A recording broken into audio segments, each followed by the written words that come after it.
ಸ್ನೇಹಿತರೆ, ನಾನಿವತ್ತು ನಿಮಗೆ ಎಕ್ಸ್ಪ್ಲೇನ್ ಮಾಡ್ತಿರೋದು ಇತ್ತೀಚೆಗೆ ತಾನೇ ಬಿಡುಗಡೆಯಾಗಿರುವ ಕಾನ್ಸ್ಟೇಬಲ್ ಕನಕಂ ಎಂಬ ತೆಲುಗು ಭಾಷೆಯ ಮಿಸ್ಟರಿ ಹಾಗೂ ಕ್ರೈಮ್ ಥ್ರಿಲ್ಲರ್ ವೆಬ್ ಸೀರೀಸ್. ಈ ವೆಬ್ ಸೀರೀಸ್ ಅಲ್ಲಿ ಒಟ್ಟು 6 ಎಪಿಸೋಡ್ಗಳಿದ್ದು ಎಲ್ಲ ಎಪಿಸೋಡ್ಗಳನ್ನ ಇದೊಂದೇ ವಿಡಿಯೋದಲ್ಲಿ ಕವರ್ ಮಾಡ್ತಿದ್ದೀನಿ.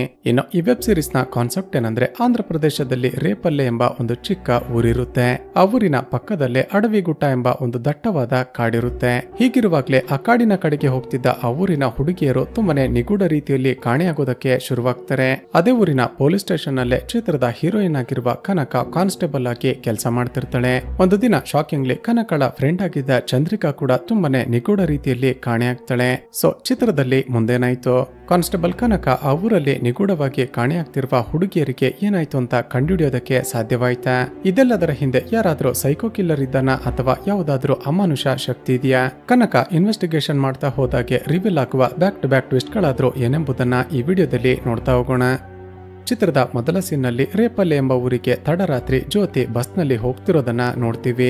ಈ ಜ್ಯೋತಿ ಅಣ್ಣ ಪ್ರತಿದಿನವೂ ಊರಿಂದ ಸ್ವಲ್ಪ ದೂರ ಇರುವ ಆ ಬಸ್ ಸ್ಟಾಪ್ಗೆ ಬಂದು ತನ್ನ ತಂಗಿಯನ್ನ ಪಿಕಪ್ ಮಾಡಿಕೊಂಡು ಹೋಗ್ತಿರ್ತಾನೆ. ಆ ದಿನ ಜ್ಯೋತಿ ಅಣ್ಣ ಇನ್ನು ಕೂಡ ಪಿಕಪ್ ಮಾಡೋದಕ್ಕೆ ಬಂದಿಲ್ಲ ಅಂತ ಗೊತ್ತಾಗಿ ಬಸ್ನ ಕಂಡಕ್ಟರ್ ಬಸ್ ಅನ್ನ ಸ್ಟಾಪ್ ಮಾಡಿ ಸ್ವಲ್ಪ ಹೊತ್ತು ಅಲ್ಲೇ ವೇಟ್ ಮಾಡ್ತಾನೆ. ಆದ್ರೆ ಬಸ್ ನಲ್ಲಿ ಮುಂದಿನ ಊರಿಗೆ ಹೋಗಬೇಕಾಗಿದ್ದ ತುಂಬಾನೇ ಜನಗಳು ಕಾಯ್ತಿರ್ತಾರೆ. ಸೊ ಜ್ಯೋತಿನೇ ಆ ಕಂಡಕ್ಟರ್ಗೆ, ಅಣ್ಣ ನೀವೇನೋ ತಲೆ ಕೆಡಿಸಿಕೊಳ್ಬಿಡಿ, ಮೋಸ್ಟ್ಲಿ ಅಣ್ಣನಿಗೆ ಯಾವುದೋ ಕೆಲಸ ಇತ್ತು ಅಂತ ಬಂದಿಲ್ಲ ಅನ್ಸುತ್ತೆ, ನಾನು ಕಾಡಿನ ಪಕ್ಕದಲ್ಲಿರುವ ಆ ಶಾರ್ಟ್ ಕಟ್ ನಲ್ಲಿ ಮನೆಗೆ ಹೋಗ್ತೀನಿ ಅಂತ ಹೇಳಿ ಅಲ್ಲಿಂದ ಹೊರಡ್ತಾಳೆ. ಈ ಕಡೆ ಬಸ್ ಕಂಡಕ್ಟರ್ ಸರಿ ಅಂತ ಸ್ವಲ್ಪ ಮುಂದೆ ಬಂದು ನೋಡಿದ್ರೆ ಜ್ಯೋತಿ ಅಣ್ಣ ತನ್ನ ಸ್ಕೂಟರ್ ಕೆಟ್ಟಿದೆ ಅಂತ ಮಧ್ಯ ರಸ್ತೆಯಲ್ಲಿ ರಿಪೇರಿ ಮಾಡ್ತಾ ನಿಂತಿರ್ತಾನೆ. ಆ ಕಂಡಕ್ಟರ್ ಜ್ಯೋತಿಯ ಅಣ್ಣನಿಗೂ ಕೂಡ ಪರಿಚಯವಿದ್ದ ಕಾರಣ ಜ್ಯೋತಿ ಶಾರ್ಟ್ ಕಟ್ ನಲ್ಲಿ ಮನೆಗೆ ಹೋದ್ಲು ಅಂತ ಇನ್ಫಾರ್ಮ್ ಮಾಡ್ತಾನೆ. ಈ ಕಡೆ ರಾತ್ರಿ ಆಗಿದ್ದ ಕಾರಣ ಜ್ಯೋತಿ ಹೆದರಿಕೊಳ್ಳುತ್ತಲೇ ಬೇಗ ಬೇಗ ನಡೆದುಕೊಂಡು ಮನೆಯ ಕಡೆ ಹೋಗ್ತಿರ್ತಾಳೆ. ಆಗ ಅತಿಯಾಗಿ ಕುಡಿದು ಅದೇ ರಸ್ತೆಯಲ್ಲಿ ಬರ್ತಿದ್ದ ಇಬ್ಬರು ಕುಡುಕರು ಜ್ಯೋತಿಯನ್ನ ಫಾಲೋ ಮಾಡೋದಕ್ಕೆ ಶುರು ಮಾಡ್ತಾರೆ. ಹೆದರಿಕೊಂಡ ಜ್ಯೋತಿ ಅವರಿಂದ ತಪ್ಪಿಸಿಕೊಳ್ಳುವ ಬರದಲ್ಲಿ ಅಲ್ಲೇ ಇದ್ದ ಅಡವಿಗುಟ್ಟ ಕಾಡಿನ ಒಳಗಡೆ ಹೋಗಿ ಬಿಡ್ತಾಳೆ.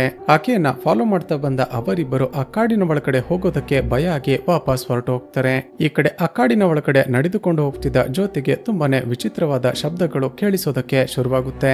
ಆಗ ಇದ್ದಕ್ಕಿದ್ದ ಹಾಗೆ ಆಕೆಯ ಮೇಲೆ ಯಾರೋ ಅಟ್ಯಾಕ್ ಮಾಡ್ತಾರೆ ಹಾಗೂ ಇಲ್ಲಿಗೆ ಈ ಸೀನ್ ಕಟ್ ಆಗುತ್ತೆ. ನಂತರದ ಸೀನ್ ನಲ್ಲಿ ಚಿತ್ರದ ಕತೆ 1998ರಲ್ಲಿ ಓಪನ್ ಆಗುತ್ತೆ. ಸ್ನೇಹಿತರೆ, ಹಾಗೆ ಚಿತ್ರದ ಕತೆ 1998ರ ಆಸುಪಾಸಲ್ಲೇ ನಡೀತಿರುತ್ತೆ. ಈಗ ಗೊತ್ತಾಗೋದೇನು ಅಂದ್ರೆ, ಜ್ಯೋತಿ ರೀತಿನೇ ಆ ರೇಪಲ್ಲೆ ಎಂಬ ಊರಲ್ಲಿ ತುಂಬಾ ಹುಡುಗಿಯರು ನಿಗೂಢವಾಗಿ ಮಿಸ್ಸಿಂಗ್ ಆಗಿರ್ತಾರೆ. ಪೊಲೀಸರು ಎಷ್ಟೇ ಹುಡುಕಿದ್ರು ಕೂಡ ಮಿಸ್ಸಿಂಗ್ ಆಗಿರುವ ಆ ಹುಡುಗಿಯರು ಬದುಕಿದ್ದಾರೋ ಸತ್ತಿದ್ದಾರೋ ಅಂತ ಕೂಡ ಫೈಂಡ್ ಔಟ್ ಮಾಡೋದಕ್ಕೆ ಸಾಧ್ಯವಾಗ್ತಿರೋದಿಲ್ಲ. ಇದೆಲ್ಲವನ್ನ ನೋಡಿ ಹೆದರಿಕೊಂಡಿದ್ದ ಊರಿನ ಹೆಂಗಸರು ಅಡವಿಗುಟ್ಟ ಎಂಬ ಕಾಡಿನ ಕಡೆ ಹೋಗ್ತಿರೋದಿಲ್ಲ. ಮತ್ತೊಂದು ಕಡೆ ರೇಪಲ್ಲೆ ಪೊಲೀಸ್ ಸ್ಟೇಷನ್ ನಲ್ಲಿ ಕೆಲಸ ಮಾಡ್ತಿದ್ದ ಪೊಲೀಸರು ಕೂಡ ಆ ಕಾಡಿನ ಕಡೆ ಹೋಗೋದಕ್ಕೆ ಹೆದರಿಕೊಳ್ತಿರ್ತಾರೆ. ಯಾರು ಕೂಡ ಆ ಕಾಡಿನ ಒಳಗಡೆ ಹೋಗಬಾರ್ದು ಅಂತ ಕಾಡಿನ ಎಂಟ್ರೆನ್ಸ್ ನಲ್ಲಿ ಒಂದು ಚೆಕ್ ಪೋಸ್ಟ್ ಅನ್ನ ರೆಡಿ ಮಾಡಿಸಿರ್ತಾರೆ. ಮತ್ತೊಂದು ಕಡೆ ಮಿಸ್ಸಿಂಗ್ ಆಗಿರುವ ತನ್ನ ತಂಗಿ ಇನ್ನು ಕೂಡ ಸಿಕ್ಕಿಲ್ಲ ಅಂತ ಜ್ಯೋತಿ ಅಣ್ಣ ಪ್ರತಿದಿನವೂ ಪೊಲೀಸ್ ಸ್ಟೇಷನ್ಗೆ ಬರ್ತಿರ್ತಾನೆ. ಆದರೆ ಆ ಪೊಲೀಸ್ ಸ್ಟೇಷನ್ ನಲ್ಲಿ ಕೆಲಸ ಮಾಡ್ತಿದ್ದ ಆಲ್ಮೋಸ್ಟ್ ಎಲ್ಲ ಪೊಲೀಸರು ಕೂಡ ಸರಿಯಾಗಿ ಕೆಲಸ ಮಾಡ್ತಿರೋದಿಲ್ಲ. ಆದ್ರೆ ಆ ಸ್ಟೇಷನ್ ನಲ್ಲಿ ಹೆಡ್ ಕಾನ್ಸ್ಟೇಬಲ್ ಆಗಿ ಕೆಲಸ ಮಾಡ್ತಿರುವ ಸಾಂಬಾ ಹಾಗೂ ಚಿತ್ರದ ಹೀರೋಯಿನ್ ಆಗಿರುವ ಕಾನ್ಸ್ಟೇಬಲ್ ಕನಕ ಮಾತ್ರನೇ ಪ್ರಾಪರ್ ಆಗಿ ಕೆಲಸ ಮಾಡ್ತಿರ್ತಾರೆ. ನಂತರದ ಸೀನ್ ನಲ್ಲಿ ಸ್ನಾನ ಮಾಡೋದಕ್ಕೆ ಅಂತ ಹೋಗ್ತಿದ್ದಾಗ ಒಂದು ಹಲ್ಲಿಯನ್ನ ನೋಡಿ ಹೆದರಿಕೊಳ್ತಿರುವ ಚಿತ್ರದ ಹೀರೋಯಿನ್ ಕನಕಳನ್ನ ನೋಡ್ತೀವಿ. ಕನಕ ಆ ಊರಲ್ಲಿ ತನ್ನ ಕ್ಲೋಸ್ ಫ್ರೆಂಡ್ ಆಗಿದ್ದ ಚಂದ್ರಿಕಾ ಎಂಬ ಹುಡುಗಿಯ ಮನೆಯಲ್ಲಿ ಬಾಡಿಗೆಗೆ ವಾಸ ಮಾಡ್ತಿರ್ತಾಳೆ. ಈ ಚಂದ್ರಿಕಾ ಕನಕಳನ್ನ ತನ್ನ ಸ್ವಂತ ತಂಗಿಯ ರೀತಿ ಟ್ರೀಟ್ ಮಾಡ್ತಿರ್ತಾಳೆ. ಈಗ ಕನಕ ಕೂಗಾಡ್ತಿರೋದನ್ನ ನೋಡಿ ಅಲ್ಲಿಗೆ ಬಂದ ಚಂದ್ರಿಕಾ ಆ ಹಲ್ಲಿಯನ್ನ ಓಡಿಸಿ ಆಕೆಯನ್ನ ಸ್ನಾನಕ್ಕೆ ಕಳುಹಿಸಿಕೊಡ್ತಾಳೆ. ಮತ್ತೊಂದು ಕಡೆ ಅಂದಿನಿಂದ ಆ ಊರಲ್ಲಿ 5 ದಿನ ಊರ ದೇವಿಯ ಜಾತ್ರೆ ಶುರುವಾಗಿರುತ್ತೆ. ಈ ಕಡೆ ಕನಕ ಸ್ನಾನ ಮಾಡಿ ಡ್ಯೂಟಿಗೆ ಹೋಗೋದಕ್ಕೆ ರೆಡಿ ಆಗ್ತಾಳೆ. ಹೊರಡುವಾಗ ತನ್ನ ಟಿಫನ್ ಬಾಕ್ಸ್ ನಲ್ಲಿದ್ದ ಸ್ವಲ್ಪ ಅನ್ನವನ್ನ ತೆಗೆದು ಅಲ್ಲೇ ಇದ್ದ ಒಂದು ಕಟ್ಟೆ ಮೇಲೆ ಹಾಕ್ತಾಳೆ. ಕನಕ ಅಲ್ಲಿಂದ ಹೋದ ನಂತರ ಒಂದು ಕಾಗೆ ಬಂದು ಅನ್ನವನ್ನ ತಿನ್ನುತ್ತೆ. ಸ್ನೇಹಿತರೆ, ಸತ್ತು ಹೋಗಿರುವ ತನ್ನ ತಾಯಿ ಕಾಗೆ ರೂಪದಲ್ಲಿ ಬಂದು ಅನ್ನವನ್ನ ತಿಂತಾಳೆ ಅಂತ ಕನಕ ನಂಬಿರ್ತಾಳೆ. ಕನಕ ಆ ದಿನ ಕೂಡ ಡ್ಯೂಟಿಗೆ ಲೇಟ್ ಆಗಿ ಬಂದ ಕಾರಣ ಸಬ್ ಇನ್ಸ್ಪೆಕ್ಟರ್ ಎಲ್ಲರ ಮುಂದೆನೆ ಆಕೆಗೆ ಬೈತಾನೆ. ಹುಡುಗಿಯರು ಈ ಪೊಲೀಸ್ ಕೆಲಸಕ್ಕೆ ಬಂದು ಏನ್ ಮಾಡ್ತಾರೋ ನನ್ಗಂತೂ ಅರ್ಥ ಆಗೋದಿಲ್ಲ. ಲೇಡೀಸ್ ಕೋಟಾದಲ್ಲಿ ಪೊಲೀಸ್ ಕೆಲಸಕ್ಕೆ ಸೇರಿಕೊಂಡು ನಮ್ಮ ಪ್ರಾಣವನ್ನ ತಿಂತೀರಾ ಅಂತ ರೇಗ್ತಾನೆ. ಆದ್ರೆ ಆ ಸ್ಟೇಷನ್ ನಲ್ಲಿ ಕೆಲಸ ಮಾಡ್ತಿದ್ದ ಕಾನ್ಸ್ಟೇಬಲ್ ಸಾಂಬಾ ಮಾತ್ರ ಕನಕಗೆ ಯಾವಾಗ್ಲೂ ಸಪೋರ್ಟ್ ಮಾಡ್ತಿರ್ತಾನೆ. ಆಗ ಸಬ್ ಇನ್ಸ್ಪೆಕ್ಟರ್ ಕನಕ ಇವತ್ತು ಕೂಡ ಡ್ಯೂಟಿಗೆ ಲೇಟ್ ಆಗಿ ಬಂದ್ಲು ಅಂತ ಊರ ಜಾತ್ರೆಗೆ ಸೆಕ್ಯೂರಿಟಿ ನೋಡಿಕೊಳ್ಳೋದಕ್ಕೆ ಅಂತ ಅಸೈನ್ ಮಾಡ್ತಾನೆ. ಕನಕ ಸರಿ ಅಂತ ಜಾತ್ರೆಗೆ ಹೋಗಿ ಯಾವ ಗಲಾಟೆ ಕೂಡ ಆಗದ ಹಾಗೆ ನೋಡಿಕೊಳ್ತಿರ್ತಾಳೆ. ಆ ಜಾತ್ರೆಯನ್ನ ಆ ಊರಿನ ಪ್ರೆಸಿಡೆಂಟ್ ತುಂಬಾನೇ ಅಚ್ಚುಕಟ್ಟಾಗಿ ನೋಡಿಕೊಳ್ತಿರ್ತಾನೆ. ಆಗ ಅದೇ ಊರಿನ ಬಾಲರಾಜು ಎಂಬ ಒಬ್ಬ ವ್ಯಕ್ತಿ ಜಾತ್ರೆಗೆ ಅಂತ ಬಂದಿದ್ದ ಹುಡುಗಿಯರಿಗೆ ರ್ಯಾಗ್ ಮಾಡ್ತಿರೋದನ್ನ ಕನಕ ಅಬ್ಸರ್ವ್ ಮಾಡ್ತಾಳೆ. ತಕ್ಷಣವೇ ಅವನನ್ನ ಕರೆದು ಸರಿಯಾಗಿ ವಾರ್ನ್ ಮಾಡಿ ಅಲ್ಲಿಂದ ಕಳುಹಿಸಿ ಬಿಡ್ತಾಳೆ. ಮತ್ತೊಂದು ಕಡೆ ಚಂದ್ರಿಕಾ ಕೂಡ ದೇವರ ಮುಂದೆ ಡ್ಯಾನ್ಸ್ ಮಾಡ್ತಿದ್ದಾಗ ಬಾಬ್ಜಿ ಎಂಬ ಹುಡುಗ ಆಕೆ ಮೈ ಮೇಲೆ ಬಿದ್ದು ಬಿಡ್ತಾನೆ. ಇದರಿಂದಾಗಿ ಚಂದ್ರಿಕಾಗೆ ತುಂಬಾನೇ ಕೋಪ ಬಂದು ಎಲ್ಲರ ಮುಂದೆ ಅವನ ಕಪಾಳಕ್ಕೆ ಜೋರಾಗಿ ಹೊಡೆದು ಬಿಡ್ತಾಳೆ. ಈ ಗಲಾಟೆ ಕೇಳಿಸಿಕೊಂಡ ಪ್ರೆಸಿಡೆಂಟ್ ತಕ್ಷಣವೇ ಅಲ್ಲಿಗೆ ಬಂದು ಜಗಳ ಬಿಡಿಸಿ ಮತ್ತೆ ಡ್ಯಾನ್ಸ್ ಮಾಡೋದಕ್ಕೆ ಹೇಳ್ತಾನೆ. ತಕ್ಷಣವೇ ಕನಕ ಅಲ್ಲಿಗೆ ಬಂದು ಚಂದ್ರಿಕಾಳನ್ನ ತನ್ನ ಜೊತೆ ಕರೆದುಕೊಂಡು ಹೊರಟು ಹೋಗ್ತಾಳೆ. ಸ್ನೇಹಿತರೆ, ಆಕ್ಚುಲ್ ಆಗಿ ನಾಳೆ ಚಂದ್ರಿಕಾಳ ಬರ್ತ್ಡೇ ಇದ್ದ ಕಾರಣ ಕನಕ ಆಕೆಯನ್ನ ಊರಿಂದ ಸ್ವಲ್ಪ ದೂರ ಕರೆದುಕೊಂಡು ಹೋಗಿ ಬರ್ತ್ಡೇ ವಿಶಸ್ ಮಾಡಿ ಒಂದು ಗಿಫ್ಟ್ ಅನ್ನ ಕೊಡ್ತಾಳೆ. ನಂತರ ಚಂದ್ರಿಕಾ ಯಾವಾಗ್ಲೂ ಕಳ್ಳನ್ನ ಟೇಸ್ಟ್ ಮಾಡ್ಬೇಕು ಅಂತ ಆಸೆ ಪಡ್ತಿದ್ದ ಕಾರಣ ಕನಕ ಕಳ್ಳನ್ನ ಕೂಡ ತಂದಿರ್ತಾಳೆ. ಹೀಗೆ ಇಬ್ಬರು ಮಾತನಾಡ್ತಾ ಆ ಕಳ್ಳನ ಕುಡಿದ ನಂತರ ನಶೆಯಲ್ಲೇ ಮನೆಯ ಕಡೆ ಹೊರಡ್ತಾರೆ. ಅಡವಿಗುಟ್ಟ ಎಂಬ ಆ ಕಾಡಿನ ಸಮೀಪದಲ್ಲೇ ಹೋಗ್ತಿದ್ದಾಗ ಇದ್ದಕ್ಕಿದ್ದ ಹಾಗೆ ಒಂದು ಕಾಡು ಹಂದಿ ಇವರ ಗಾಡಿಗೆ ಅಡ್ಡ ಬಂದು ಬಿಡುತ್ತೆ. ಸ್ವಲ್ಪ ನಶೆಯಲ್ಲಿದ್ದ ಕಾರಣ ಕನಕಾಗೆ ಗಾಡಿಯನ್ನ ಬ್ಯಾಲೆನ್ಸ್ ಮಾಡೋದಕ್ಕೆ ಸಾಧ್ಯವಾಗದೆ ಕೆಳಗಡೆ ಬಿದ್ದು ಬಿಡುತ್ತಾರೆ. ಇಲ್ಲಿಗೆ ಸೀನ್ ಕಟ್ಟಾಗಿ ಮರುದಿನ ಬೆಳಿಗ್ಗೆ ಕನಕ ಆನ್ ಟೈಮ್ ಡ್ಯೂಟಿಗೆ ಹೋಗಿರ್ತಾಳೆ. ಸ್ವಲ್ಪ ಸಮಯದ ನಂತರ ಚಂದ್ರಿಕಾಳ ಅತ್ತೆ ತುಂಬಾನೇ ಅಳುತ್ತಾ ಪೊಲೀಸ್ ಸ್ಟೇಷನ್ಗೆ ಬಂದು ಚಂದ್ರಿಕಾ ನೆನ್ನೆಯಿಂದ ಕಾಣಿಸ್ತಿಲ್ಲ ಅಂತ ಕಂಪ್ಲೇಂಟ್ ಮಾಡ್ತಾಳೆ. ಇದನ್ನ ಕೇಳಿದ ಕನಕ ಹಾಗೂ ಬೇರೆ ಪೊಲೀಸರಿಗೂ ಕೂಡ ತುಂಬಾನೇ ಶಾಕ್ ಆಗುತ್ತೆ. ಈಗ ಕನಕ ಹಿಂದಿನ ದಿನ ತಮಗೆ ಆಕ್ಸಿಡೆಂಟ್ ಆದ ನಂತರ ಏನಾಗಿತ್ತು ಅಂತ ಫ್ಲಾಶ್ ಬ್ಯಾಕ್ ಅನ್ನ ನೆನಪಿಸಿಕೊಳ್ತಾಳೆ. ಸ್ನೇಹಿತರೆ, ಹಿಂದಿನ ದಿನ ಗಾಡಿಯಿಂದ ಕೆಳಗಡೆ ಬಿದ್ದಾಗ ಚಂದ್ರಿಕಾಗೆ ಸಣ್ಣ ಪುಟ್ಟ ಗಾಯಗಳಾಗಿರುತ್ತೆ. ಆದ್ರೆ ಕನಕಳ ಕೈಗೆ ತುಂಬಾನೇ ಪೆಟ್ಟಾಗಿದ್ದ ಕಾರಣ ರಕ್ತ ಸುರಿತಿರುತ್ತೆ. ತಕ್ಷಣವೇ ಚಂದ್ರಿಕಾ ಕನಕಳನ್ನ ಕರೆದುಕೊಂಡು ಊರಿನ ಜಾತ್ರೆಗೆ ಬಂದಿದ್ದ ಮೆಡಿಕಲ್ ಕ್ಯಾಂಪ್ಗೆ ಹೋಗ್ತಾಳೆ. ಕನಕಳನ್ನ ಚೆಕಪ್ ಮಾಡಿದ ನಂತರ ಆ ಡಾಕ್ಟರ್ ಆಕೆಗೆ ಡ್ರಿಪ್ಸ್ ಹಾಕ್ಬೇಕು ಅಂತ ಹೇಳ್ತಾನೆ. ಆಗ ಚಂದ್ರಿಕಾ ಕನಕಗೆ, ಕನಕ ಹೇಗಿದ್ರು ರಾತ್ರಿ ಆಗಿದೆ, ನೀನು ಡ್ರಿಪ್ಸ್ ಹಾಕಿಸಿಕೊಂಡು ಆರಾಮಾಗಿ ರೆಸ್ಟ್ ಮಾಡಿ ಬೆಳಿಗ್ಗೆ ಮನೆಗೆ ಬಾ. ನಾನು ಕೂಡ ಮನೆಗೆ ಹೋಗ್ಲಿಲ್ಲ ಅಂದ್ರೆ ಅತ್ತೆ ಗಾಬರಿ ಆಗ್ತಾಳೆ ಅಂತ ಅಲ್ಲಿದ್ದ ನರ್ಸ್ನ ಜೊತೆ ಮನೆಯ ಕಡೆ ಹೊರಡ್ತಾಳೆ. ಈಗ ಪ್ರೆಸೆಂಟ್ ನಲ್ಲಿ ಜಾತ್ರೆಯಲ್ಲಿ ಗಲಾಟೆ ಆದ ನಂತರ ಚಂದ್ರಿಕಾಳನ್ನ ಕನಕ ತನ್ನ ಸ್ಕೂಟರ್ ನಲ್ಲಿ ಕರೆದುಕೊಂಡು ಹೋಗ್ತಿರೋದನ್ನ ಬಾಬು ಎಂಬ ಮತ್ತೊಬ್ಬ ಕಾನ್ಸ್ಟೇಬಲ್ ನೋಡಿರ್ತಾನೆ. ಆತ ಸಬ್ ಇನ್ಸ್ಪೆಕ್ಟರ್ ಗೆ ಅದನ್ನ ಇನ್ಫಾರ್ಮ್ ಮಾಡಿದ ಕಾರಣ ಸಬ್ ಇನ್ಸ್ಪೆಕ್ಟರ್ ಈಗ ಕನಕಳನ್ನ ಎನ್ಕ್ವೈರಿ ಮಾಡೋದಕ್ಕೆ ಶುರು ಮಾಡ್ತಾರೆ. ಕಾಣೆಯಾಗಿರುವ ಚಂದ್ರಿಕಾಗೂ ನಿನಗೂ ಹೇಗೆ ಫ್ರೆಂಡ್ಶಿಪ್ ಆಯ್ತು ಅಂತ ಕೇಳಿದಾಗ ಕನಕ ಮತ್ತೊಂದು ಫ್ಲಾಶ್ ಬ್ಯಾಕ್ ಹೇಳೋದಕ್ಕೆ ಶುರು ಮಾಡ್ತಾಳೆ. ಸ್ನೇಹಿತರೆ, ಕೆಲವು ತಿಂಗಳ ಹಿಂದೆ ಕನಕಗೆ ರೇಪಲ್ಲಿ ಎಂಬ ಆ ಪೊಲೀಸ್ ಸ್ಟೇಷನ್ಗೆ ಟ್ರಾನ್ಸ್ಫರ್ ಆಗಿರುತ್ತೆ. ಆ ಊರಿಗೆ ಸರಿಯಾಗಿ ಬಸ್ನ ವ್ಯವಸ್ಥೆ ಇಲ್ಲದ ಕಾರಣ ಯಾವ ಕಡೆ ಹೋಗ್ಬೇಕು ಅಂತ ಕನ್ಫ್ಯೂಸ್ ಆಗಿ ನಿಂತಿದ್ದಾಗ ಚಂದ್ರಿಕಾ ಅದೇ ರಸ್ತೆಯಲ್ಲಿ ಕಾರ್ನಲ್ಲಿ ಬರ್ತಿರ್ತಾಳೆ.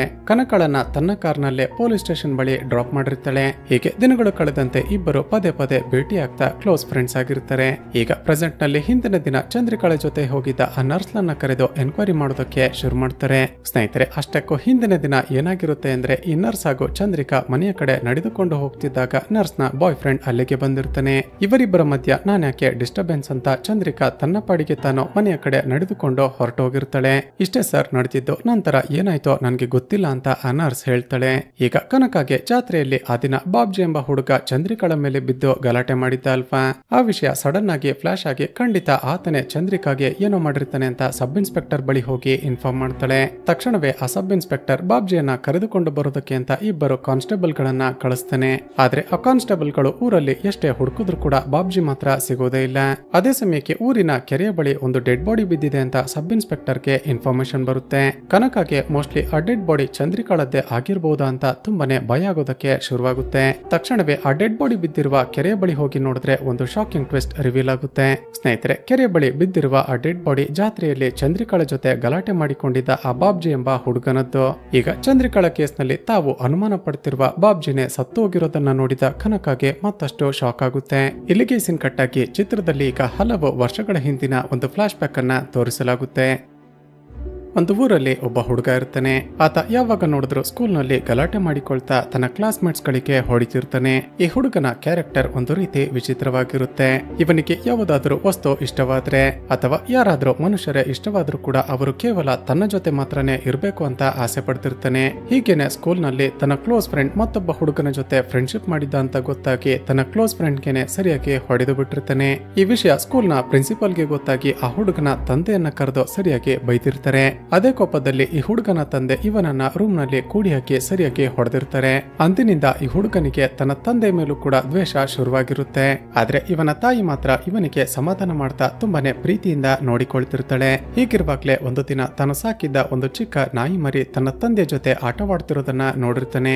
ಅದನ್ನ ನೋಡಿ ಒಂದೇ ಸಾರಿ ಕೋಪ ಬಂದು ಆ ಚಿಕ್ಕ ನಾಯಿ ಮರಿಯನ್ನ ತೆಗೆದುಕೊಂಡು ಹೋಗಿ ಜೀವಂತವಾಗಿ ಸುಟ್ಟು ಹಾಕಿರ್ತಾನೆ. ತನ್ನ ಮಗನ ಸೈಕೋ ಬಿಹೇವಿಯರ್ ನೋಡಿದ ಅವನ ತಂದೆಗೆ ಮತ್ತಷ್ಟು ಶಾಕ್ ಆಗಿರುತ್ತೆ. ಮತ್ತೆ ಇವನನ್ನ ರೂಮಿನಲ್ಲಿ ಕೂಡಿ ಹಾಕಿ ಸರಿಯಾಗಿ ಹೊಡೆದಿರ್ತಾನೆ. ಮೊದಲೇ ತನ್ನ ತಂದೆಯನ್ನ ದ್ವೇಷ ಮಾಡ್ತಿದ್ದ ಆ ಹುಡುಗ ಈಗ ಮತ್ತಷ್ಟು ದ್ವೇಷ ಮಾಡೋದಕ್ಕೆ ಶುರು ಮಾಡಿರ್ತಾನೆ. ತನ್ನ ತಾಯಿಗೆ, ಅಮ್ಮ, ನಾವು ಅಪ್ಪನ ಜೊತೆ ಇರೋದು ಬೇಡ, ನೀನು ಯಾವುದೇ ಕಾರಣಕ್ಕೂ ಅಪ್ಪನ ಜೊತೆ ಮಾತನಾಡೋ ಹಾಗಿಲ್ಲ ಅಂತ ವಾರ್ನ್ ಮಾಡಿರ್ತಾನೆ. ಆದ್ರೆ ಅದೇ ದಿನ ಇವನ ತಂದೆ ತಾಯಿ ರೂಮ್ ನಲ್ಲಿ ರೊಮ್ಯಾನ್ಸ್ ಮಾಡ್ತಿರೋದನ್ನ ನೋಡಿಬಿಡ್ತಾನೆ.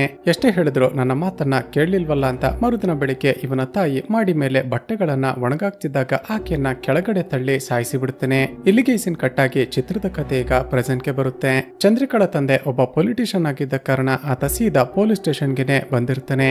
24 ಗಂಟೆ ಒಳಗಡೆ ನನ್ನ ಮಗಳು ಚಂದ್ರಿಕಳನ್ನ ಹುಡುಕಿ ಕೊಡ್ಲಿಲ್ಲ ಅಂದ್ರೆ ನಿಮ್ಮನ್ನ ಇಲ್ಲಿಂದ ಟ್ರಾನ್ಸ್ಫರ್ ಮಾಡಿಸಿ ಬಿಡ್ತೀನಿ ಅಂತ ವಾರ್ನ್ ಮಾಡ್ತಾನೆ. ಮರುದಿನವೇ ಹೈಯರ್ ಆಫೀಸರ್ಗಳು ಆ ಸಬ್ ಇನ್ಸ್ಪೆಕ್ಟರ್ ನನ್ನ ಹೈದರಾಬಾದ್ಗೆ ಮೀಟಿಂಗ್ ಅಂತ ಕರೆಸಿರ್ತಾರೆ.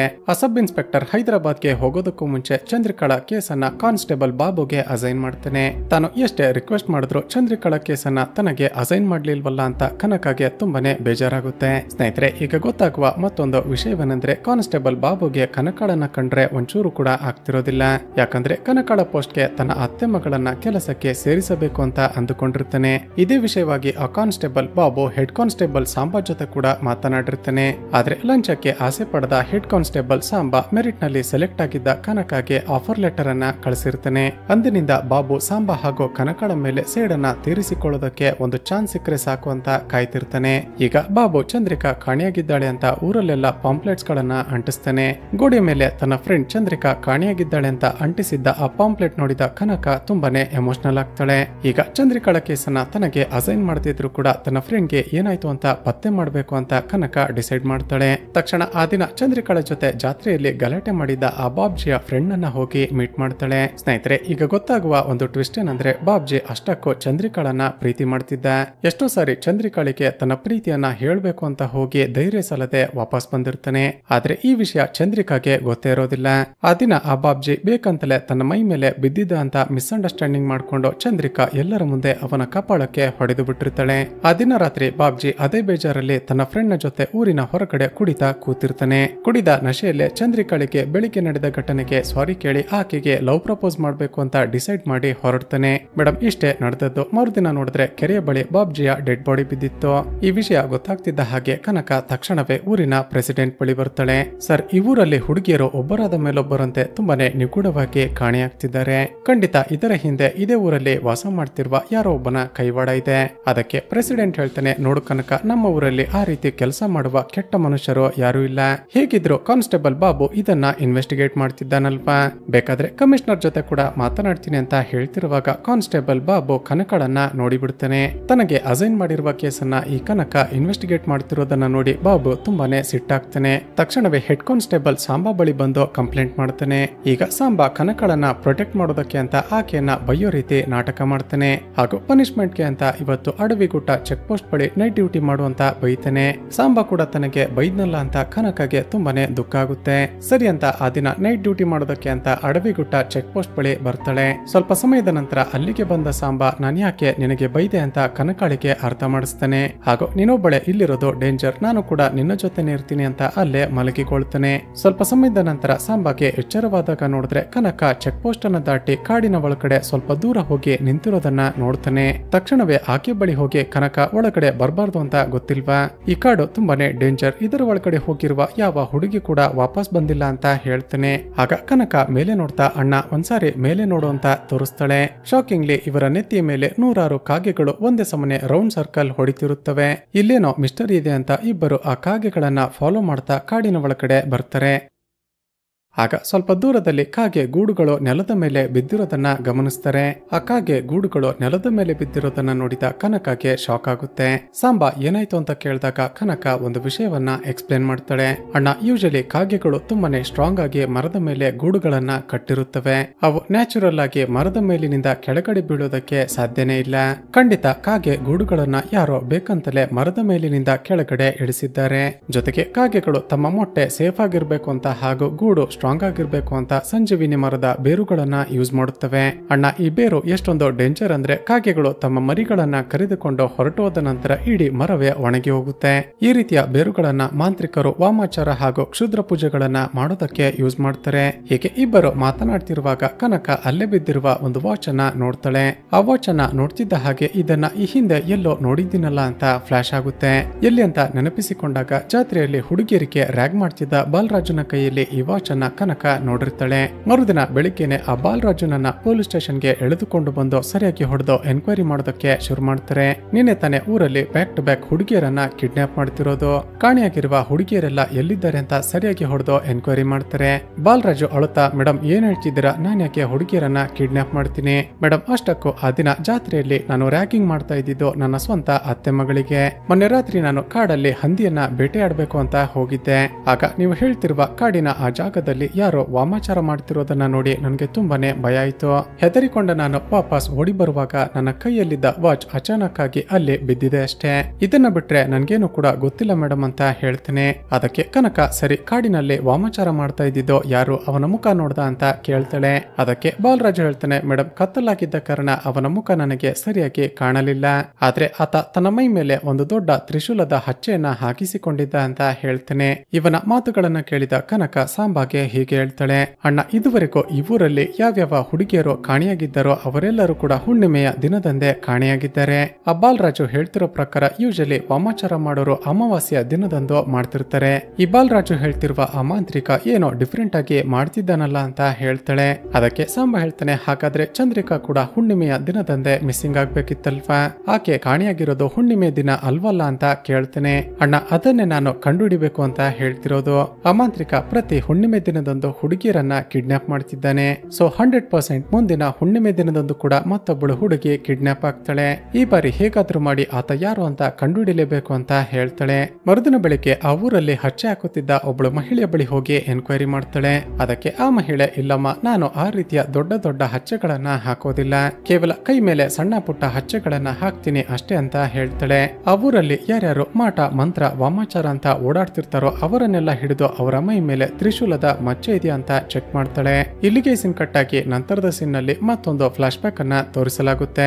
ಬಾಬು ಎಂಬ ಒಬ್ಬ ಅಡುಗೆ ಭಟ್ಟ ಒಂದು ಮದುವೆ ಮನೆಯಲ್ಲಿ ಅಡುಗೆಯನ್ನ ಮಾಡಿರ್ತಾನೆ. ಅಲ್ಲಿಗೆ ಊಟಕ್ಕೆ ಬಂದಿದ್ದ ಒಬ್ಬ ಕುಡುಕ ಸ್ವೀಟ್ ಚೆನ್ನಾಗಿಲ್ಲ ಅಂತ ಬಾಬುನ ಮುಖಕ್ಕೆ ಉಗಿದು ಬಿಟ್ಟಿರ್ತಾನೆ. ಎಲ್ಲರ ಮುಂದೆ ಅವಮಾನ ಆಯ್ತಲ್ಲ ಅಂತ ಬಾಬು ತಕ್ಷಣವೇ ಮನೆಗೆ ಹೋಗಿ ಮಾಟ ಮಂತ್ರ ಮಾಡೋದಕ್ಕೆ ಶುರು ಮಾಡಿರ್ತಾನೆ. ಮರುದಿನ ಬೆಳಿಗ್ಗೆ ನೋಡಿದ್ರೆ ಇವನ ಮುಖಕ್ಕೆ ಯಾವ ವ್ಯಕ್ತಿ ಉಗಿದಿದ್ನೋ ಆತ ನಿಗೂಢವಾಗಿ ಸತ್ತು ಹೋಗಿರ್ತಾನೆ. ಈಗ ಆ ನಿಗೂಢ ವ್ಯಕ್ತಿ ಯಾರಾಗಿರ್ಬೋದು ಅಂತ ಕನಕ ಯೋಚನೆ ಮಾಡ್ತಿದ್ದಾಗ ಮತ್ತೊಂದು ವಿಷಯ ಸಡನ್ ಆಗಿ ಫ್ಲಾಶ್ ಆಗುತ್ತೆ. ಆ ದಿನ ಇವರಿಗೆ ಆಕ್ಸಿಡೆಂಟ್ ಆದಾಗ ಟ್ರೀಟ್ಮೆಂಟ್ಗೆ ಅಂತ ಜಾತ್ರೆಗೆ ಬಂದಿದ್ದ ಮೆಡಿಕಲ್ ಕ್ಯಾಂಪ್ಗೆ ಹೋಗಿದ್ರಲ್ವಾ? ಆಗ ಆ ಡಾಕ್ಟರ್ನ ಟೇಬಲ್ ನ ಮೇಲಿದ್ದ ಒಂದು ಫೈಲ್ ನ ಒಳಗಡೆ ಒಂದು ತ್ರಿಶೂಲದ ಫೋಟೋ ಇರೋದನ್ನ ನೋಡಿರ್ತಾಳೆ. ತಕ್ಷಣವೇ ಮೆಡಿಕಲ್ ಕ್ಯಾಂಪ್ಗೆ ಹೋಗಿ ಆ ಫೈಲ್ ನ ಬಗ್ಗೆ ಎನ್ಕ್ವೈರಿ ಮಾಡಿದಾಗ ಡಾಕ್ಟರ್ ರಾವ್ ಅದನ್ನ ತೆಗೆದುಕೊಂಡು ಹೋಗಿದ್ದಾರೆ ಅಂತ ನರ್ಸ್ ಹೇಳ್ತಾಳೆ. ತಕ್ಷಣವೇ ಕನಕ ಆ ಡಾಕ್ಟರ್ ರಾವ್ ನನ್ನ ಮೀಟ್ ಮಾಡೋದಕ್ಕೆ ಅಂತ ವೈಜಾಗ್ಗೆ ಬರ್ತಾಳೆ. ಸರ್, ಆ ದಿನ ನಾನು ನಿಮ್ಮ ಕ್ಲಿನಿಕ್ ಗೆ ಬಂದಾಗ ಒಂದು ಫೋಟೋದಲ್ಲಿ ಒಬ್ಬ ವ್ಯಕ್ತಿಯ ಮೈ ಮೇಲೆ ತ್ರಿಶೂಲದ ಹಚ್ಚೆ ಇರೋದನ್ನ ನೋಡಿದ್ದೆ. ಆ ಫೋಟೋದಲ್ಲಿದ್ದ ಆ ವ್ಯಕ್ತಿ ಯಾರು, ಆ ಫೋಟೋ ನಿಮ್ಮ ಬಳಿ ಹೇಗೆ ಬಂತು ಅಂತ ಕೇಳ್ತಾಳೆ. ಅದಕ್ಕೆ ಆ ಡಾಕ್ಟರ್ ಹೇಳ್ತಾನೆ, ಮೇಡಮ್ ಆತ ಒಬ್ಬ ಎಕ್ಸ್ ಮಿಲಿಟರಿ ಆಫೀಸರ್. ಆ ವ್ಯಕ್ತಿಗೆ ಕ್ಯಾನ್ಸರ್ ಇದ್ದ ಕಾರಣ ಕೇಸ್ ಸ್ಟಡಿಗೆ ಅಂತ ನಮ್ಮ ಹೈಯರ್ ಆಫೀಸರ್ ಗಳು ಅದನ್ನ ಕೊಟ್ಟಿದ್ರು ಅಂತ ಹೇಳ್ತಾನೆ. ಆ ವ್ಯಕ್ತಿಯ ಹೆಸರೇನು ಅಂತ ಕೇಳಿದಾಗ ಆ ಡಾಕ್ಟರ್ ವಿಕ್ರಮ್ ಸಿಂಗ್ ಅಂತ ಹೇಳ್ತಾನೆ. ಈಗ ಕನಕ ಆ ವಿಕ್ರಮ್ ಸಿಂಗ್ ನನ್ನ ಹುಡುಕಿಕೊಂಡು ಡೆಲ್ಲಿಗೆ ಹೋಗ್ತಾಳೆ. ವಿಕ್ರಮ್ ಸಿಂಗ್ಗೆ ತನ್ನ ಊರಿನಲ್ಲಿ ನಡೆಯುತ್ತಿರುವ ನಿಗೂಢ ಮಿಸ್ಸಿಂಗ್ ಕೇಸ್ ಗಳ ಬಗ್ಗೆ ಎಕ್ಸ್ಪ್ಲೇನ್ ಮಾಡಿ ಆ ತ್ರಿಶೂಲದ ಬಗ್ಗೆ ಕೇಳ್ತಾಳೆ. ಈಗ ವಿಕ್ರಮ್ ಸಿಂಗ್ ತನ್ನ ಮೈ ಮೇಲೆ ಆ ತ್ರಿಶೂಲದ ಹಚ್ಚೆ ಯಾಕಿತ್ತು ಅಂತ ಹೇಳೋದಕ್ಕೆ ಶುರು ಮಾಡ್ತಾನೆ. ಸ್ನೇಹಿತರೆ, ಹಲವು ವರ್ಷಗಳ ಹಿಂದೆ ಈ ವಿಕ್ರಮ್ ಸಿಂಗ್ ನ ಜೊತೆ ಇವನ ಬ್ಯಾಚ್ ನಲ್ಲಿ ಒಟ್ಟು 25 ಜನ ಸೋಲ್ಜರ್ ಗಳು ಕೆಲಸ ಮಾಡ್ತಿರ್ತಾರೆ. ಒಂದು ದಿನ ಕೇದಾರ್ನಾಥ್ ಯಾತ್ರಿಗಳಿಗೆ ಸೆಕ್ಯೂರಿಟಿ ಕೊಡೋದಕ್ಕೆ ಅಂತ ಹೋಗಿದ್ದಾಗ ಉಗ್ರವಾದಿಗಳು ಇದ್ದಕ್ಕಿದ್ದ ಹಾಗೆ ಇವರ ಮೇಲೆ ಅಟ್ಯಾಕ್ ಮಾಡಿರ್ತಾರೆ. ತಕ್ಷಣವೇ ಎಲ್ಲ ಸೋಲ್ಜರ್ ಗಳು ಆ ಉಗ್ರವಾದಿಗಳನ್ನ ಹೊಡೆದು ಸಾಯಿಸಿರ್ತಾರೆ. ತಾವು ಕೇದಾರ್ನಾಥ್ ಬಳಿ ಕೆಲಸ ಮಾಡ್ತಿದ್ದ ಕಾರಣ ಆ ಶಿವನೇ ನಮ್ಮನ್ನ ಕಾಪಾಡಿದ್ದಾನೆ. ಇದರ ನೆನಪಿಗೆ ಅಂತ ನಮ್ಮ ಮೈ ಮೇಲೆ ತ್ರಿಶೂಲದ ಹಚ್ಚೆ ಹಾಕಿಸಿ ಹಾಕಿಸಿಕೊಳ್ಳೋಣ ಅಂತ ಹಾಕಿಸಿಕೊಂಡಿರ್ತಾರೆ. ಅದಕ್ಕೆ ಕನಕ, ಸರಿ ಸರ್, ನಿಮ್ಮ ಜೊತೆ ರಿಟೈರ್ಡ್ ಆಗಿರುವ ಸೋಲ್ಜರ್ಗಳು ಎಲ್ಲಿದ್ದಾರೆ ಅಂತ ಕೇಳ್ತಾಳೆ. ನನ್ನ ಜೊತೆ ರಿಟೈರ್ಡ್ ಆಗಿದ್ದ ಎಷ್ಟೋ ಜನ ಸೋಲ್ಜರ್ಗಳು ಈಗಾಗಲೇ ಸತ್ತು ಹೋಗಿದ್ದಾರೆ. ಬದುಕಿರುವ ಇನ್ನೊಂದಷ್ಟು ಜನ ಎಲ್ಲಿದ್ದಾರೆ ಅಂತ ನನಗೆ ಗೊತ್ತಿಲ್ಲ ಅಂತ ಹೇಳ್ತಾನೆ. ಕನಕ ಇನ್ನೇನು ಅಲ್ಲಿಂದ ಹೊರಡಬೇಕು ಅನ್ನುವಾಗ ಆ ವಿಕ್ರಮ್ ಸಿಂಗ್ಗೆ ಒಂದು ವಿಷಯ ನೆನಪಾಗುತ್ತೆ. ಕನಕ, ಅಂದ ಹಾಗೆ ನಾವು ಕೇದಾರ್ನಾಥ್ ಆಪರೇಷನ್ ಮಾಡಿದಾಗ ನಮ್ಮ ಜೊತೆ ಸೌತ್ ಇಂಡಿಯಾದ ಒಬ್ಬ ಅಡುಗೆ ಭಟ್ಟ ಕೂಡ ಬಂದಿದ್ದ. ಆತ ಕೂಡ ಆ ದಿನ ನಮ್ಮ ಜೊತೆ ತ್ರಿಶೂಲದ ಹಚ್ಚೆ ಹಾಕಿಸಿಕೊಂಡಿದ್ದು ನನಗೆ ನೆನಪಿದೆ ಅಂತ ಹೇಳ್ತೇನೆ. ಅಡುಗೆ ಭಟ್ಟನ ಯಾವ್ದಾದ್ರು ಫೋಟೋ ಇದ್ರೆ ತೋರಿಸಿ ಅಂತ ಕೇಳ್ತಾಳೆ. ಆದ್ರೆ ವಿಕ್ರಮ್ ಸಿಂಗ್ ನ ಜೊತೆ ಅಡುಗೆ ಭಟ್ಟ ಇರುವ ಯಾವ ಫೋಟೋ ಕೂಡ ಇರೋದಿಲ್ಲ.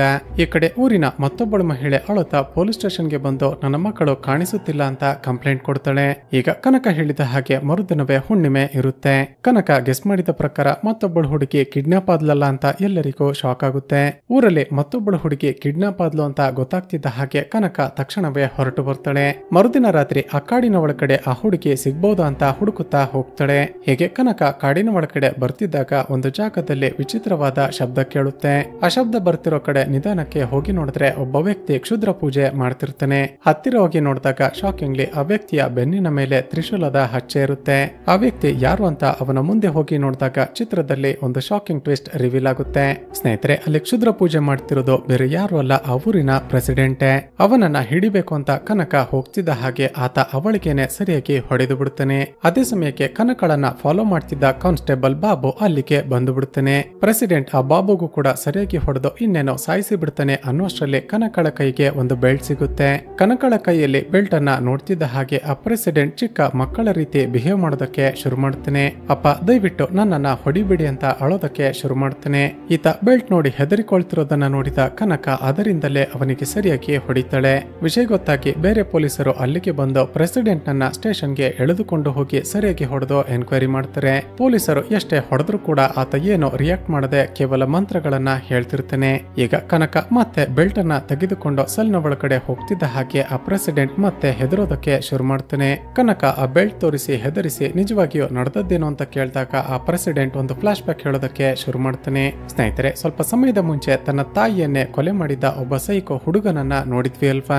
ಆ ಹುಡುಗ ಬೇರೆ ಯಾರು ಅಲ್ಲ, ಅದು ಈ ಪ್ರೆಸಿಡೆಂಟೇ. ಈ ಪ್ರೆಸಿಡೆಂಟ್ ಚಿಕ್ಕವನಿದ್ದಾಗ ತನ್ನ ತಾಯಿಯನ್ನ ಕೊಲೆ ಮಾಡಿದ ನಂತರ ಮತ್ತಷ್ಟು ಡಿಪ್ರೆಷನ್ಗೆ ಹೊರಟು ಹೋಗಿರ್ತಾನೆ. ಆಗ ಇವನ ಪರಿಸ್ಥಿತಿಯನ್ನ ನೋಡೋದಕ್ಕಾಗದೆ ಇವನ ಸೋದರ ಮಾವ ಬಾಬು ಇವನನ್ನ ತನ್ನ ಊರಿಗೆ ಕರೆದುಕೊಂಡು ಹೋಗಿರ್ತಾನೆ. ಬಾಬು ಮೂಲತಃ ಒಬ್ಬ ಅಡುಗೆ ಭಟ್ಟ ಆಗಿದ್ದ ಕಾರಣ ಅವನಿಗೂ ಕೂಡ ಅಡುಗೆ ಮಾಡೋದನ್ನ ಕಲಿಸಿಕೊಡ್ತಾನೆ. ಹೀಗಿರುವಾಗ್ಲೇ ಬಾಬು ಒಂದು ದಿನ ಮದುವೆಯಲ್ಲಿ ಅಡುಗೆ ಮಾಡಿದಾಗ ಒಬ್ಬ ಕುಡುಕ ಅಡುಗೆ ಚೆನ್ನಾಗಿಲ್ಲ ಅಂತ ಅವನ ಮುಖಕ್ಕೆ ಉಗಿದಿರ್ತಾನೆ. ಮರುದಿನವೇ ತನ್ನ ಮಾವನಿಗೆ ಅವಮಾನ ಮಾಡಿದ ಆ ವ್ಯಕ್ತಿ ನಿಗೂಢವಾಗಿ ಸತ್ತಿರೋದನ್ನ ನೋಡಿದ ಈ ಹುಡುಗನಿಗೆ ಅನುಮಾನ ಬರುತ್ತೆ. ತನ್ನ ಮಾವ ತನಗೆ ಗೊತ್ತಿಲ್ಲದೆ ಏನೋ ಮಾಡ್ತಿದ್ದಾನೆ ಅಂತ ಹೋಗಿ ನೋಡಿದಾಗ ಶಾಕಿಂಗ್ಲಿ ಇವನ ಮಾವ ಮಾಟ ಮಂತ್ರ ಮಾಡ್ತಿರೋದನ್ನ ನೋಡಿರ್ತಾನೆ. ದಿನೇ ದಿನೇ ಆ ಬಾಬು ಮಾಡ್ತಿದ್ದ ಕ್ಷುದ್ರ ಪೂಜೆಗಳನ್ನ ಹಾಗೂ ಮಾಟ ಮಂತ್ರಗಳನ್ನ ಕದ್ದು ನೋಡ್ತಿರ್ತಾನೆ. ಕೊನೆಗೆ ತನಗೂ ಕೂಡ ತನ್ನ ಮಾವನ ರೀತಿ ಅಸಾಧಾರಣ ಶಕ್ತಿ ಇರಬೇಕು ಅಂತ ಆಸೆಯಾಗಿ ಮಾಟ ಮಂತ್ರಗಳನ್ನ ಕಲಿತಾನೆ. ಹೀಗಿರುವಾಗ್ಲೇ ಕೆಲವು ವರ್ಷಗಳ ನಂತರ ಬಾಬು ಅನಾರೋಗ್ಯದಿಂದ ಸತ್ತು ಹೋಗ್ತಾನೆ. ಈ ಕಡೆ ಆ ಹುಡುಗ ಪ್ರೆಸಿಡೆಂಟ್ ದಿನೇ ದಿನೇ ಕ್ಷುದ್ರ ಪೂಜೆಗಳನ್ನ ಮಾಡ್ತಾ ಮತ್ತಷ್ಟು ಪವರ್ಫುಲ್ ಆಗ್ತಾನೆ. ಹೇಗಾದ್ರೂ ಮಾಡಿ ತಾನು ಸಾಯಿಸಿದ್ದ ತನ್ನ ತಾಯಿಯ ಆತ್ಮವನ್ನ ಯಾವುದಾದ್ರೂ ಹುಡುಗಿಯ ದೇಹದ ಮೇಲೆ ಆವಾಹನೆ ಮಾಡಬೇಕು ಅಂತ ಡಿಸೈಡ್ ಮಾಡ್ತಾನೆ. ಅದೇ ಸಮಯಕ್ಕೆ ಮಿಲಿಟರಿ ಸೋಲ್ಜರ್ಗಳು ಆ ಊರಲ್ಲಿ ಒಂದು ಕ್ಯಾಂಪ್ ಮಾಡಿರ್ತಾರೆ. ಆ ಊರಿನ ಪ್ರೆಸಿಡೆಂಟ್ ತನ್ನ ಮಗನಿಗೇನೆ ಮಿಲಿಟರಿ ಸೋಲ್ಜರ್ ಗಳಿಗೆ ಅಡುಗೆ ಮಾಡೋದಕ್ಕೆ ಹೇಳಿರ್ತಾನೆ. ಈಗ ತನ್ನ ಮಾವ ಬಾಬುನ ಕಡೆಯಿಂದ ಈ ಹುಡುಗ ಅಡುಗೆ ಮಾಡೋದನ್ನ ಕಲ್ತಿದ್ದ ಅಲ್ವಾ? ಈತ ಮಾಡಿದ್ದ ಅಡುಗೆಯನ್ನ ತಿಂದ ಮಿಲಿಟರಿ ಆಫೀಸರ್ಗೆ ತುಂಬಾನೇ ಇಷ್ಟ ಆಗುತ್ತೆ. ನಿಮ್ಮ ಮಗನಿಗೆ ಮಿಲಿಟರಿಯಲ್ಲಿ ಅಡುಗೆ ಮಾಡುವ ಕೆಲಸ ಕೊಡಿಸ್ತೀನಿ ಅಂತ ಅವನನ್ನ ಜೊತೆಗೆ ಕರೆದುಕೊಂಡು ಹೊರಟು ಹೋಗ್ತಾನೆ. ಸ್ನೇಹಿತರೆ, ಈತ ವಿಕ್ರಮ್ ಸಿಂಗ್ ಜೊತೆ ಅವನ ಬ್ಯಾಚ್ ನಲ್ಲಿ ಕೆಲಸ ಮಾಡ್ತಿದ್ದಾಗಲೇ ಕೇದಾರ್ನಾಥ್ ಆಪರೇಷನ್ಗೆ ಹೋಗಿರ್ತಾನೆ. ಆದ್ರೆ ಅದೇ ಸಮಯಕ್ಕೆ ಊರಿನಲ್ಲಿ ತನ್ನ ತಂದೆ ಪ್ರೆಸಿಡೆಂಟ್ ಸತ್ತೋಗಿದ್ದಾನೆ ಅಂತ ಗೊತ್ತಾಗಿ ತನ್ನ ಕೆಲಸಕ್ಕೆ ರಿಸೈನ್ ಮಾಡಿ ಬಂದಿರ್ತಾನೆ. ಈಗ ಊರಲ್ಲಿ ಹೇಗಿದ್ರು ಈ ಮುಂಚೆ ಇವನ ತಂದೆನೆ ಪ್ರೆಸಿಡೆಂಟ್ ಆಗಿದ್ರು ಅಲ್ವಾ? ಅವರು ಸತ್ತ ನಂತರ ಊರಿನ ಜನ ಇವನನ್ನೇ ಪ್ರೆಸಿಡೆಂಟ್ ಆಗಿ ಎಲೆಕ್ಟ್ ಮಾಡ್ತಾರೆ. ಈಗ ಈ ಸೈಕೋ ಪ್ರೆಸಿಡೆಂಟ್ ಆದ ನಂತರ ಸತ್ತಿರುವ ತನ್ನ ತಾಯಿಯ ಜೊತೆ ಹೇಗಾದ್ರೂ ಮಾಡಿ ಮಾತನಾಡಬೇಕು ಅಂತ ಮತ್ತಷ್ಟು ಆಸೆ ಆಗುತ್ತೆ. ಹೇಗಿದ್ರು ಇವನಿಗೆ ಕ್ಷುದ್ರ ಪೂಜೆಗಳೆಲ್ಲ ಬರುತ್ತೆ ಅಲ್ವಾ? ತನ್ನ ತಾಯಿಯ ಜಾತಕಕ್ಕೆ ಮ್ಯಾಚ್ ಆಗುವ ಜಾತಕವಿರುವ ಹುಡುಗಿಯರನ್ನ ನೋಟ್ ಮಾಡ್ತಾನೆ. ಹುಣ್ಣಿಮೆಯ ದಿನದಂದು ಅವರನ್ನ ಕಿಡ್ನಾಪ್ ಮಾಡಿ ಕ್ಷುದ್ರ ಶಕ್ತಿಗೆ ಬಲಿ ಕೊಡ್ತಿರ್ತಾನೆ. ಆ ರೀತಿ ಒಟ್ಟು 21 ಜನ ಹುಡುಗಿಯರನ್ನ ಕ್ಷುದ್ರ ಶಕ್ತಿಗೆ ಬಲಿ ಕೊಟ್ರೆ ತನ್ನ ತಾಯಿಯ ಆತ್ಮ ಆವಾಹನೆ ಆಗುತ್ತೆ ಅಂತ ನಂಬಿರ್ತಾನೆ. ಬಲಿ ಕೊಟ್ಟ ನಂತರ ಆ ಹುಡುಗಿಯರ ಡೆಡ್ ಬಾಡಿಗಳನ್ನ ತನ್ನ ಮನೆಯ ಹಿಂದೆ ಇರುವ ತೋಟದಲ್ಲಿ ಹೂತು ಹಾಕ್ತಿರ್ತಾನೆ. ಪ್ರೆಸೆಂಟ್ ನಲ್ಲಿ ಈ ವಿಷಯ ಗೊತ್ತಾಗ್ತಿದ್ದ ಹಾಗೆ ಪೊಲೀಸರು ಹಾಗೂ ಊರಿನ ಜನಗಳು ಪ್ರೆಸಿಡೆಂಟ್ ನ ತೋಟಕ್ಕೆ ಬರ್ತಾರೆ. ಅಲ್ಲಿ ನೋಡಿದ್ರೆ ಈ ಸೈಕೋ ಪ್ರೆಸಿಡೆಂಟ್ ಕೊಲೆಯಾಗಿರುವ ಹುಡುಗಿಯರ ಸಮಾಧಿಯ ಮೇಲೆ ಗುಲಾಬಿ ಗಿಡಗಳನ್ನ ನೆಟ್ಟಿರ್ತಾನೆ. ಈಗ ಕನಕ ತನ್ನ ಫ್ರೆಂಡ್ ಚಂದ್ರಿಕಾಳ ಡೆಡ್ ಬಾಡಿ ಎಲ್ಲಿದೆ ಅಂತ ಹುಡುಕ್ತಾಳೆ. ಆದ್ರೆ ಅಲ್ಲೆಲ್ಲೂ ಕೂಡ ಚಂದ್ರಿಕಾಳ ಡೆಡ್ ಬಾಡಿ ಆಗ್ಲಿ ಸ್ಕೆಲಿಟನ್ ಆಗ್ಲಿ ಸಿಗೋದೇ ಇಲ್ಲ. ತಕ್ಷಣವೇ ಪೊಲೀಸ್ ಸ್ಟೇಷನ್ಗೆ ಬಂದು ಮತ್ತೆ ಬೆಲ್ಟ್ ನಲ್ಲಿ ಸರಿಯಾಗಿ ಹೊಡೆದು ಚಂದ್ರಿಕಾಗೆ ಏನ್ ಮಾಡಿದೆ, ಆಕೆಯ ಡೆಡ್ ಬಾಡಿ ಏನಾಯ್ತು ಅಂತ ವಿಚಾರಿಸ್ತಾಳೆ. ಈಕೆಯ ಮಾತುಗಳನ್ನ ಕೇಳಿದ ಆ ಪ್ರೆಸಿಡೆಂಟ್ ಮತ್ತೊಂದು ಶಾಕಿಂಗ್ ಟ್ವಿಸ್ಟ್ ಅನ್ನ ರಿವೀಲ್ ಮಾಡ್ತಾನೆ. ಏನೋ ಚಂದ್ರಿಕಾಳ ಡೆಡ್ ಬಾಡಿನ ನಾನು ಅಷ್ಟಕ್ಕೂ ಚಂದ್ರಿಕಾಳನ್ನ ಕಿಡ್ನಾಪ್ ಮಾಡಿಲ್ಲ, ಚಂದ್ರಿಕಾಳ ಜಾತಕ ನನ್ನ ತಾಯಿಯ ಜಾತಕದ ಜೊತೆ ಮ್ಯಾಚ್ ಆಗ್ತಿರ್ಲಿಲ್ಲ ಅಂತ ಹೇಳ್ತೇನೆ. ಹಾಗೂ ಮುಂದುವರೆದು ಮತ್ತೊಂದು ಶಾಕಿಂಗ್ ಟ್ವಿಸ್ಟ್ ಅನ್ನ ರಿವೀಲ್ ಮಾಡ್ತಾನೆ. ಕನಕ ಆಕ್ಚುಲಿ ಅವತ್ತು ನಾನು ನಿನ್ನನ್ನ ಕಿಡ್ನಾಪ್ ಮಾಡ್ಬೇಕು ಅಂತ ಪ್ಲಾನ್ ಮಾಡಿದ್ದೆ, ಯಾಕಂದ್ರೆ ನಿನ್ನ ಜಾತಕ ನನ್ನ ತಾಯಿಯ ಜಾತಕದ ಜೊತೆ ಮ್ಯಾಚ್ ಆಗುತ್ತೆ. ಆ ದಿನ ನಿನ್ನನ್ನ ಕಿಡ್ನಾಪ್ ಮಾಡಿ ಬಲಿ ಕೊಡ್ಬೇಕು ಅಂತಾನೆ ಕ್ಷುದ್ರ ಪೂಜೆಯನ್ನ ಮಾಡ್ತಿದ್ದಾಗ ಬಾಬ್ಜಿ ಅಲ್ಲಿಗೆ ಬಂದಿದ್ದ. ನನ್ನ ಬಗ್ಗೆ ಯಾರಿಗೋ ಗೊತ್ತಾಗ್ಬಾರ್ದು ಅಂತ ಆ ಬಾಬ್ಜಿಯನ್ನ ಕೊಲೆ ಮಾಡಿ ಕೆರೆಯ ಬಳಿ ಅವನ ಡೆಡ್ ಬಾಡಿಯನ್ನ ಎಸೆದಿದ್ದೆ. ನಾನು ಬಲಿ ಕೊಡಬೇಕಾಗಿದ್ದ ಕೊನೆಯ ನರಬಲಿ ನೀನೇನೆ ಅಂತ ವಿಚಿತ್ರವಾಗಿ ನಗ್ತಾನೆ. ಇವನ ಮಾತುಗಳನ್ನ ಕೇಳಿದ ಕನಕಗೆ ಮತ್ತಷ್ಟು ಶಾಕ್ ಆಗುತ್ತೆ. ಈತ ಚಂದ್ರಿಕಾಳನ್ನ ಕಿಡ್ನಾಪ್ ಮಾಡಿಲ್ಲ ಅನ್ನೋದಾದ್ರೆ ಆಕೆಯನ್ನ ಕಿಡ್ನಾಪ್ ಮಾಡಿದ್ದಾರೋ, ಚಂದ್ರಿಕಾ ಈಗ ಎಲ್ಲಿದ್ದಾಳೆ, ಆಕೆಗೆ ಏನಾಯ್ತು ಅಂತ ಅಳೋದಕ್ಕೆ ಶುರು ಮಾಡ್ತಾಳೆ. ಹಾಗೂ ಇಲ್ಲಿಗೆ ಈ ಸೀಸನ್ 1 ಮುಕ್ತಾಯವಾಗುತ್ತೆ. ಸ್ನೇಹಿತರೆ, ಸೀಸನ್ 2 ಅಲ್ಲಿ ಮೋಸ್ಟ್ಲಿ ಚಂದ್ರಿಕಾಗೆ ಏನಾಯ್ತು, ಆಕೆಯನ್ನ ಕಿಡ್ನಾಪ್ ಮಾಡಿದ್ಯಾರೋ ಅಂತ ತೋರಿಸ್ತಾರೆ ಅಂತ ಅನ್ಸುತ್ತೆ. ಈ ವಿಡಿಯೋ ನಿಮಗೆ ಇಷ್ಟವಾಗಿದ್ರೆ ವಿಡಿಯೋಗೆ ಒಂದು ಲೈಕ್ ಮಾಡಿ ಶೇರ್ ಮಾಡೋದನ್ನ ಮರೆಯಬೇಡಿ. ಇದೇ ರೀತಿಯ ವಿಡಿಯೋಸ್ಗಾಗಿ ಈ ಚಾನಲ್ ಅನ್ನ ಸಬ್ಸ್ಕ್ರೈಬ್ ಮಾಡಿಕೊಂಡು ಪಕ್ಕದಲ್ಲೇ ಇರುವ ಬೆಲ್ ಐಕಾನ್ ಅನ್ನ ಕ್ಲಿಕ್ ಮಾಡಿ.